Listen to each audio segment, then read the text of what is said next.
போன பாட்டில் ராமேஸ்வரத்தில் உள்ள 2 லிங்கங்களில் ஏன் முதல் பூஜை விஸ்வலிங்கத்துக்கு மட்டும் நடக்குதுன்றதுல அனுமன் கைலாயம் சென்றவரை பார்த்தோம். அதோட பார்ட் 2 தான் இது.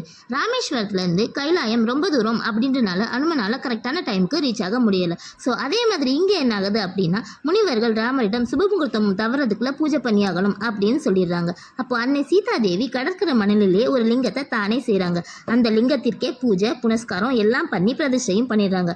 அந்த லிங்கம் தான் ராமலிங்கம். அதன் பிறகு கொஞ்ச நேரம் கழிச்சு தான் அனுமன் அங்கே வராங்க. பூஜை முடிஞ்சதை பார்த்து அனுமன் ரொம்பவே சேடாக ஃபீல் பண்ணுறாங்க. தன்னோட பக்தியில் ஏதோ குறை இருக்கு போல அப்படின்னு நினைக்கிறாங்க. உடனே ராமர் அனுமனிடம் சென்று, நீ கொண்டு வந்த அந்த லிங்கத்தை மற்றொரு லிங்கத்தை பக்கத்தில் பிரதிஷ்டை செய் அப்படின்னு சொல்லிடுறாரு.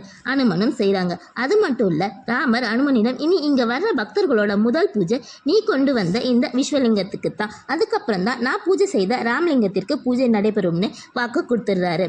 அதன்படி தான் இன்றைக்கும் ராமேஸ்வரத்தில் முதல் பூஜை விஸ்வலிங்கத்துக்கு நடைபெறுகிறது. தேங்க்ஸ் ஃபார் வாட்சிங்.